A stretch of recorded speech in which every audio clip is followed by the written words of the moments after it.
Assalamualaikum warahmatullahi wabarakatuh. Apa kabar Anda semua sekalian? Mari kita berdoa sebelum memulai pembelajaran kita kali ini. Bismillahirrahmanirrahim. Rabbi zidni ilma warzuqni fahma. Rabbi shrah li sadri wa yassir li amri. Wahlul 'uqdatam min lisani yafqahu qawli. Amin ya rabbal alamin. Baik Ananda sekalian, hari ini kita akan mempelajari tentang sistem ekskresi pada manusia. Nah, Ananda sekalian, kita perlu mengetahui terlebih dahulu peta konsep yang akan kita pelajari hari ini. Nah, sistem ekskresi pada manusia yaitu merupakan sistem pengeluaran. Apa sih yang dikeluarkan oleh manusia? Nah, di sini ada organ-organ ekskresi yang perlu Ananda ketahui sekalian. Nah, yaitu yang pertama ginjal, yang kedua kulit, yang ketiga hati. Nah, yang keempat adalah paru-paru. Nah, paru-paru ini pernah kita bahas ya pada pekan sebelumnya. Baik, Ananda sekalian, apa sih yang dimaksud dengan sistem ekskresi?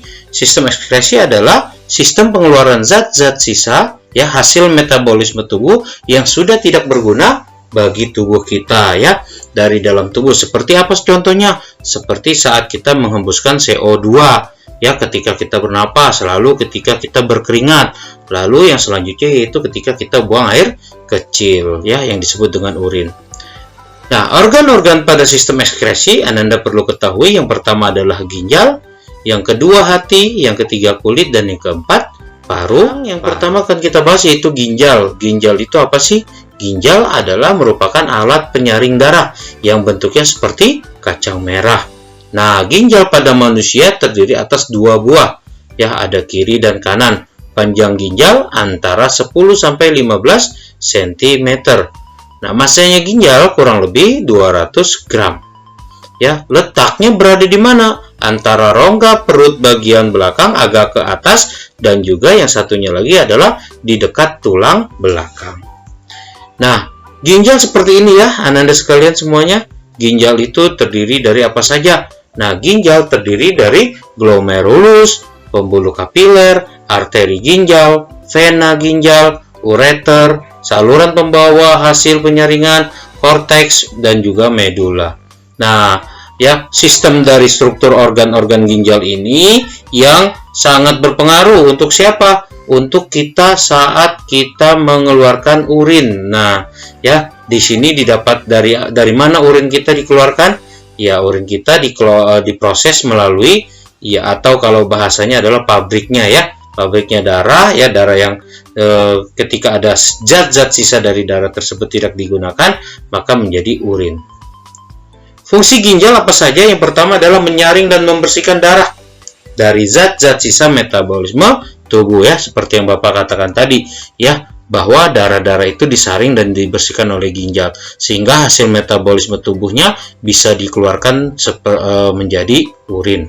Yang kedua adalah mengekskresi zat yang jumlahnya berlebihan. Ketika ada zat-zat kandungan lain yang berlebihan, maka akan diekskresi oleh ginjal tersebut. Yang ketiga adalah reabsorpsi, artinya penyerapan kembali bagi apa? Bagi zat-zat yang elektrolit ya, zat-zat elektrolit tertentu yang kandungan kimianya yang masih dibutuhkan ya, yang masih dibutuhkan oleh tubuh kita. Nah, dilakukan di mana? Di bagian tubulus ya, ada tubulus contortus, ada tubulus proximal, dan lain sebagainya. Nanti kita pelajari. Yang keempat adalah menjaga keseimbangan asam basa dalam tubuh manusia. Dan yang kelima adalah menghasilkan zat hormon yang berperan membentuk dan mematangkan sel-sel darah merah di sumsum tulang belakang. Nah, ini dia proses terjadinya pembentukan urin. Yang pertama ada yang disebut dengan filtrasi, yang kedua ada reabsorpsi, dan yang ketiga augmentasi. Pada pertemuan kali ini Bapak akan menjelaskan sedikit saja ya, secara singkat. Yang pertama filtrasi, yaitu proses pembentukan urin yang diawali dengan penyaringan darah yang terjadi di kapiler glomerulus ya, di mana sel-sel kapiler glomerulus ini sel-selnya itu berpori-pori ya. Nah, tekanan permeabilitasnya yaitu yang tinggi pada glomerulus mempermudah Karena adanya tekanan dan juga permeabilitasnya yang tinggi ya, maka pada glomerulus itu mempermudah proses penyaringan. Hasil penyaringannya nantinya ya akan disebut dengan filtrat glomerulus atau disebut dengan urin primer. Ya, nanti ada lagi yang disebut urin sekunder. Berada di mana? Nah, ini dia. Ya. Bahan-bahan yang disebut dengan reabsorpsi, bahan-bahan yang masih diperlukan di dalam urin itu primer ya, diserap kembali di tubulus contortus proximal. Nah, ya, setelah sudah dinyatakan bahwa zat-zat tertentu itu berguna untuk tubuh, maka akan dikembalikan lagi ya ke tubuh. Meresapnya zat pada tubulus ini melalui dua cara. Ada yang disebut dengan gula dan asam amino meresap melalui peristiwa difusi. Difusi ya, ingat difusi. Sedangkan airnya air melalui peristiwa osmosis. Penyerapan air terjadi pada tubulus proksimal dalam tubulus distal. Lalu setelah terjadinya reabsorpsi, maka tubulus akan menghasilkan urin sekunder. Nah, ini ya, didapatkan urin yang biasa kita keluarkan, yaitu zat-zat yang masih diperlukan tidak akan ditemukan lagi. Sebaliknya, konsentrasi zat-zat hasil metabolisme tersebut ya bersifat racun ya, sehingga disebut racun, kandungannya disebut dengan urea ya.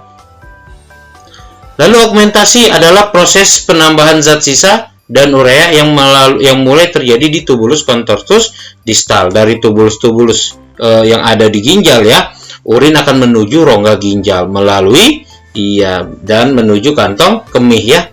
Selanjutnya melalui ureter ya, kantong kemih akan mengeluarkan urin tersebut. Jika kantong kemih telah penuh ya, terisi penuh, maka kantong kemih itu akan tertekan sehingga timbul rasa ingin buang air kecil. Urin akan keluar melalui uretra. Ingatin ya, uretra.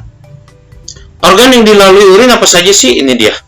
Ya, yang pertama ya kita lihat ada ginjal, ureter dan juga kantong kemih. Lalu yang keempat terakhirnya adalah uretra. Ya, ingat ya, dari ginjal ke ureter yang tadi Bapak sebutkan ya, lalu ke kantong kemih dan selanjutnya ke uretra. Komposisi urin yang dikeluarkan melalui uretra apa saja? Nah, air itu sebanyak 95%. Lalu kandungan-kandungan racun tadi ya, ada urea, amoniak dan asam urea ya, asam urea yang merupakan hasil metabolisme protein. Lalu yang ketiga adalah garam-garam mineral, terutama garam dapur ya, atau NaCl.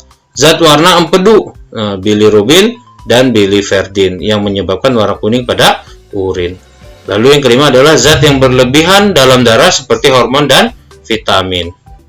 Gangguan pada ginjal apa saja? Yang pertama adalah batu ginjal. Itu terjadi karena adanya endapan garam kalsium ya dan dalam ginjal. Lalu yang kedua adalah radang ginjal. Adanya kerusakan nefron, khususnya glomerulus yang disebabkan oleh infeksi. Lalu yang ketiga adalah gagal ginjal. Jika salah satu ginjal tidak berfungsi, maka disebut dengan gagal ginjal. Ya, yang selanjutnya yang akan kita bahas adalah hati. Hati merupakan kelenjar terbesar manusia ya, berwarna merah tua, masanya sekitar 2 kg pada orang dewasa. Hati dapat dikatakan sebagai alat ekskresi ya dan juga sekskresi. Apa sih yang dimaksud sekskresi? Hati adalah menghasilkan empedu, sedangkan alat ekskresi adalah empedu yang dikeluarkan ya, mengandung zat sisa yang berasal dari sel darah merah yang rusak. Ya, jadi racun-racunnya ditampung di empedu. Selanjutnya yaitu hati, gambarnya seperti ini ya. Nah, gambar penampang hati kurang lebih seperti ini. Ya, fungsi hati. Fungsi hati adalah menyimpan gula dalam bentuk glikogen. Yang kedua, menawarkan racun. Yang ketiga, membuat vitamin A yang berasal dari provitamin A. Lalu yang selanjutnya yang keempat adalah mengatur kadar gula dalam darah. Yang kelima, membuat fibrinogen serta protombin. Yang keenam adalah menghasilkan zat warna empedu. Yang ketujuh adalah tempat pembentukan urea. Gangguan pada hati apa saja yang sering terjadi ya pada hati itu? Yang pertama adalah hepatitis. Nah, ini hepatitisnya bisa hepatitis A, hepatitis B, dan C. Peradangannya kenapa sih? Karena disebabkan oleh virus ya dan juga hepatitis ya. Nah, virus yang disebut virus hepatitis ya. Nah, lalu yang kedua adalah penyakit kuning ya. Disebabkan oleh apa? Tersumbatnya saluran empedu yang mengakibatkan saluran empedu dialirkan ke usus 12 jari sehingga tubuh kita biasanya pada orang-orang yang kena penyakit kuning itu tubuhnya kulitnya menjadi kuning semua ya. Nah, itu dia. Yang selanjutnya yaitu kulit. Kulit itu lapisan jaringan yang terdapat di permukaan tubuh. Kulit manusia terbagi menjadi 3 bagian, ada kulit ari, ada kulit jangat, dan juga ada kulit ikat bawah kulit ya. Nah, jaringan ikat bawah kulit. Lanjut, ini dia adalah penampang kulit ya. Anda sekalian lihat, ada yang disebut epidermis, kulit jangat, dan juga jaringan pangkal bawah kulit atau jaringan ikat ya. Nah, fungsi kulit apa saja sih? Yang pertama adalah mengeluarkan keringat. Yang kedua, pelindung tubuh kita. Yang ketiga adalah menyimpan kelebihan lemak. Yang keempat, mengatur suhu tubuh. Dan juga yang kelima, tempat pembuatan vitamin D dari provitamin D yang dibantu oleh sinar matahari ya. Sinar matahari yang tentunya mengandung ultraviolet. Gangguan pada kulit apa saja? Nah, biduran. Biduran ini hampir seperti alergi ya. Jadi disebabkan biasanya udara dingin, alergi makanan, dan juga alergi obat. Ada yang disebut dengan ringworm ya. Sebab kenapa? Kenapa infeksi jamur. Lalu yang ketiga adalah kanker kulit. Sebabnya apa? Penerimaan sinar matahari yang secara berlebihan sehingga kulitnya menjadi rusak. Lalu yang terakhir apa ya? Nah ya, ingat ya. Yang terakhir yuk kita lihat. Yang terakhir itu tentunya sudah kita pernah bahas ya pada pertemuan sebelumnya. Apa itu dia? Iya, betul sekali, yaitu paru-paru. Paru-paru selain organ respirasi ya, paru-paru juga merupakan organ ekskresi. Merupakan alat pernapasan dan juga sekaligus alat ekskresi. Fungsinya apa sih paru-paru? Yaitu mengeluarkan zat sisa CO2 dan juga uap air. Nah, ini ya, seperti pekan lalu yang sudah kita bahas, ini adalah gambar paru-paru ya. Ada alveolus, ada bronchus, ada bronchiolus ya. Ada, iya betul sekali, ada yang namanya gelembung-gelembung alveolus ya. Gangguan pada paru-paru apa saja sih? Yang pertama asma ya. Tentu sudah pernah dibahas ya pada pekan kemarin ya, yaitu penyempitan saluran utama pada paru-paru, sebabnya bronkospasma ya. Lalu yang selanjutnya apa? Tanda-tandanya susah untuk bernapas atau sesak nafas. Yang lebih kemarin terakhir ya Bapak bahas yaitu gangguan paru-paru secara umum banyak ya, tapi di sini akan Bapak bahas berapa saja. Selanjutnya gangguan paru-parunya yaitu tuberkulosis atau yang disebut dengan TBC. Disebabkan oleh apa sih? Bakteri. Iya, Mycobacterium tuberculosis ya. Yang ketiga adalah pneumonia, disebabkan oleh bakteri virus. Ya, bakteri, virus, jamur yang menginfeksi paru-paru. Untuk membuktikan paru-paru sebagai alat ekskresi, kalian juga bisa membuat contoh seperti ini, membuat praktek ya, membuat praktek atau eksperimen seperti ini. Tapi jika belum sempat, di rumah tidak ada, maka di sekolah nanti pada saat mungkin kita sudah ketemu lagi ya pada saat PTM. Baik, anak-anak sekalian semuanya, terima kasih atas perhatian kalian. Semoga apa yang Bapak jelaskan kalian semua dapat mengerti dengan baik. Akhirul kalam, wassalamualaikum warahmatullahi wabarakatuh.